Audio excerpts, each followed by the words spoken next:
état d'esprit. Ils protègent les équipes, c'est-à-dire qu'ils les mettent, ils disent bah, vous ne faites pas le vrai business, le reste du business, vous êtes que sur cette partie-là. Ils s'ouvrent à des nouveaux profils et puis ils le font sur des secteurs vraiment où potentiellement il faut prendre du risque parce que c'est des grosses innovations potentielles. Alors que si vous avez besoin d'innovation incrémentale, ça marche plutôt bien dans les grosses structures. Elles savent le faire, elles savent le gérer, elles avancent petit à petit. C'est quand il faut faire des grosses innovations que...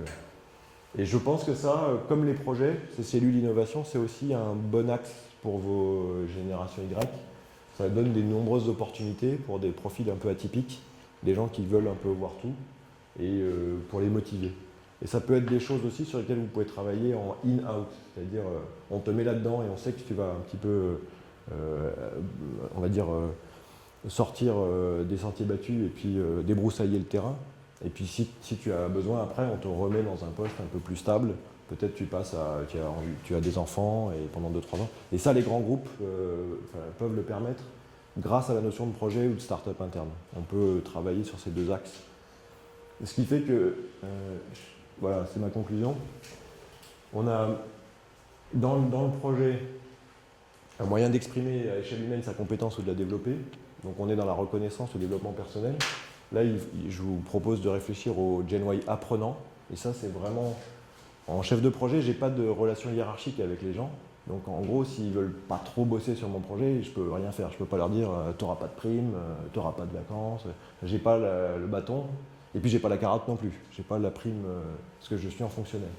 Du coup, un de mes leviers principaux que j'utilisais, que j'utilise toujours, c'est de dire tous ceux qui vont arriver sur le projet, ils vont ressortir plus malins. Ils vont apprendre quelque chose sur le projet. Et ça, la génération Y, elle est très très friande de ça. Il faut l'alimenter. Si vous ne l'alimentez pas, vous l'envoyez en formation sur des trucs un peu neufs, elle va, je pense, perdre le... Après, pareil, la notion de projet, ça donne des objectifs ou jalons à court ou moyen terme. Ça permet de voir des résultats concrets dans une étape de carrière. Geoffrey il a parlé de carrière large, mais maintenant, ils veulent des étapes de carrière de 2-3 ans. Du coup, il faut penser aux générations Y en quête de sens. Je veux voir le résultat concret et ce que j'ai apporté à l'entreprise. Et puis après, là, je vous ai mis un peu le Lean Startup, apprendre, construire, mesurer, apprendre, construire, mesurer. On peut être autonome et libre de tester nos idées, y compris jusqu'à des clients potentiels. Ça donne des notions d'innovation, de Lean Startup. Et là, c'est vraiment le Gen Y qui veut innover, qui veut tester, il faut y penser. Ça fait partie de son axe. Et en conclusion aussi, je voulais attirer votre attention sur une petite vidéo, je ne sais pas si vous la connaissez, qui est très très très très bonne. Si vous avez 5 minutes à passer en rentrant, vous passez 5 minutes sur cette vidéo.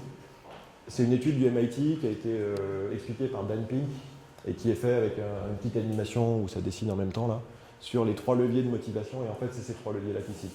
L'autonomie, mastery et purpose. C'est-à-dire que dès qu'on n'est pas sur des jobs manuels au sens non créatif, je dois déplacer des caisses ou des choses comme ça, le salaire ne permet plus de motiver les gens.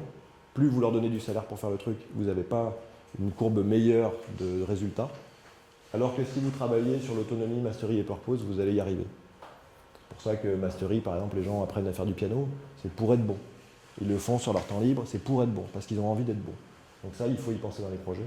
L'autonomie, on en a parlé, c'est pour ça que maintenant les gens font aussi des trucs à côté, des auto-entrepreneurs, des choses comme ça, je fais aussi. C'est parce que on est autonome et on peut faire ce qu'on veut, on peut tester ce qu'on veut. Et puis purpose, c'est ce qu'on disait, ils veulent se projeter.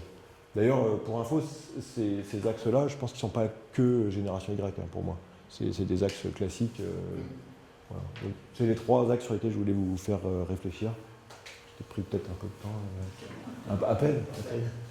Voilà, je ne sais pas si vous avez des questions.